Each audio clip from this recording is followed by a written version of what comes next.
Այսօր մենք ականատեսն ենք լինում մի վտանգավոր երևույթի։ Իշխանության վերահսկողության տակ գտնվող պետական եւ քարոզչական ողջ ապարատը գործում է մեկ նպատակի համար՝ նսեմացնել այն ամենը, ինչ արվել է այս պետության ստեղծման եւ հզորացման համար, մինչեւ իրենց իշխանության գալը։ Այս մարդիկ փորձում են արժեզրկել եւ վարգաբեկել բոլոր այն մարդկանց, ովքեր զրոյից քարը քարի վրա դնելով, մետր առ մետր առաջ գնալով, աստիճանաբար կայացրել են անկախ Հայաստանն ու Արցախը, ակնհայտ է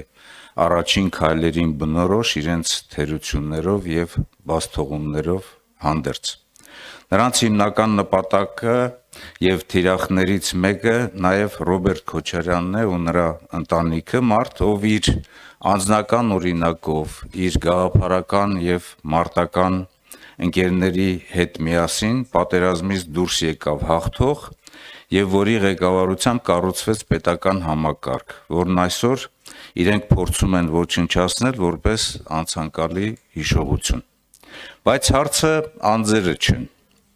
Խնդիրն այն է, որ այսօր երկիրը ղեկավարվում է մի խմբի կողմից, որը չունի բովանդակություն, չունի կարողություն, չունի ռազմավարական տեսլական։ Նրանք չեն տիրապետում պետական կառավարման հիմքերին, նրանք ձախողել են թե արտաքին քաղաքականության, թե անվտանգության, թե տնտեսության եւ թե հասարակական համերաշխության եւ արդարադատության ոլորտներում։ Եվ քանի որ չունեն իրական պատասխաններ, ամեն անգամ, երբ ընդդիմությունը բարձրացնում է կարևոր բովանդակային հարցեր, իրենք դիմում են մին մակարդակի։ Փոխանակ պատշաճ պատասխանելու, դուք ինքներդ տեսել եք դա, նրանք բեմադրում են բախում, աղմուկ, ցածրորակ շոու, սկսում են գոռգոռալ, վիրավորել, քոչվորներին բնորոշ ոհմակային սադրանքներ հրահրել։ Ամեն ինչ արվում է մեկ նպատակով՝ խեղդել թեման, փշրել բովանդակությունը, քաղաքական դաշտը վերածել Նիկոլ Փաշինյանի սրտի քաղաքական թատրոնի։ Իսկ այդ թատրոնի իմաստը մեկն է՝ ժողովրդին հիասթափեցնել պետությունից, պաշտոնյաներից, քաղաքական գործընթացներից, ըստ էության մոլորացնել իրականությունից։ Բայց այդ ամենի հիմքում կա շատ պարզ ճշմարտություն։ Նրանք ձախողել են ամեն ինչ, նրանց ռեյտինգը իջնում է, ու քանի որ ժողովուրդն արդեն սկսել է տեսնել այդ ճշմարտությունը, իրենք ընտրել են ծածկադմփոցի ճանապարհը։ Իսկ իրենց առաջնորդությունն այս երկրում ծառայում է ոչ թե Հայաստանի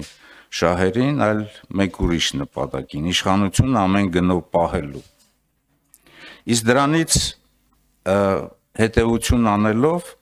նրանց ամենախորքային եւ թերևս ամենաիրական վախը այն է, ինչը կարծում եմ իրենցից շատերը արդեն վաղուց գիտակցել են, դա իրավական եւ բարոյաքաղաքական պատասխանատվությունն է, որը անխուսափելիորեն սպասում է նրանց մոտ ապագայում։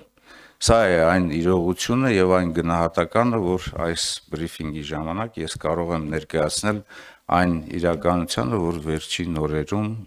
տիրում է Հայաստանում եւ Հայաստանի Հանրապետության ազգային ժողովում։